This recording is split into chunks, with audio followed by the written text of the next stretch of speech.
Hi friends, ഇന്ന് കോളേജിന്റെ vlog തന്നെ കേട്ടോ. ഇന്ന് രാവിലെ തന്നെ കോളേജിലേക്ക് പോയി. നല്ല വെയിൽ, അങ്ങനെ ഒരു പച്ച കുപ്പി എടുത്തിട്ട് കുടിച്ചു. ഗോൾഡ് അപ്പ് കുടിച്ചതിൽ തന്നെ ക്ഷീണമെല്ലാം മാറി. ഉദ്ഘാടനം ചെയ്യാൻ വേണ്ടിട്ട് MLA വന്നിട്ടുണ്ടായിരുന്നു കേട്ടോ. എന്താ പറയുക, ഉദ്ഘാടനം ഉണ്ടായത് ഗേൾസ് റെസ്റ്റ് റൂം. പിന്നെ ലഡുവും കിട്ടിയിട്ടുണ്ടായിരുന്നു കേട്ടോ ഉദ്ഘാടനം ചെയ്യുന്ന സമയത്ത്. അങ്ങനെ ലഡു എല്ലാം കഴിച്ചു വിട്ടാ. പിന്നെ അക്കാദമിക് ഓഡിറ്റോറിയം കെട്ടിടത്തിന്റെ പ്രവൃത്തി ഉദ്ഘാടനവും ഉണ്ടായിരുന്നു. അങ്ങനെ ഉദ്ഘാടനം കഴിഞ്ഞപ്പോൾ പുറത്തേക്ക് ഇറങ്ങി. പിന്നെ NSS വളണ്ടിയേഴ്സ് ആക്കിയ ലെമൺ ജ്യൂസും ഉണ്ടായിരുന്നു. അതും എല്ലാവർക്കും വിതരണം ചെയ്തു. പിന്നെ ജ്യൂസ് അടിപൊളി ഉണ്ടായിരുന്നു. അങ്ങനെ എല്ലാവരും ജ്യൂസ് എല്ലാം കുടിച്ചിട്ട് ഫുഡ് കഴിക്കാൻ വേണ്ടിട്ട് അടുന്ന് പോയി.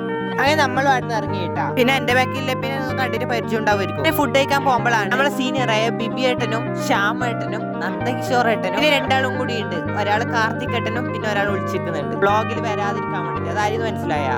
പിന്നെ അവരെല്ലാം വീഡിയോ എടുത്തിട്ട് നേരെ ഫുഡ് കഴിക്കാൻ വേണ്ടിട്ട് പോയി. അങ്ങനെ ബിരിയാണി ഓർഡർ ചെയ്തുട്ടാ. പിന്നെ യാദവ് ഫ്രൈഡ് റൈസും ആണ് കേട്ടോ കഴിച്ചത്. ബിരിയാണി എല്ലാം കഴിച്ച ക്ഷീണത്തിൽ ഒരു ബൗണ്ടി വാങ്ങിച്ചിട്ടുണ്ടായിരുന്നു. അങ്ങനെ അതും കഴിച്ചു. അങ്ങനെ വൈകുന്നേരമായിട്ട് നമ്മൾ കോളേജെല്ലാം വിട്ടുട്ടാ. പിന്നെ കാഞ്ഞങ്ങാട് ഒരു ഇമ്പോർട്ടന്റ് ചോക്ലേറ്റ് ഷോപ്പിലും. പിന്നെ ഒരു കാര്യം പറയാൻ വേണ്ടി മറന്നുട്ടോ. പിന്നെ ഞാൻ യൂട്യൂബ് ചാനൽ തുടങ്ങിയിട്ടുണ്ട്. അതിന്റെ ലിങ്ക് ഞാൻ കമന്റിലും ഡിസ്ക്രിപ്ഷനിലും കൊടുക്കാം. ഒന്ന് കയറി സബ്സ്ക്രൈബ് ചെയ്യണേ കേട്ടാ. അപ്പൊ എല്ലാവരും ബൈ ട്ടാ.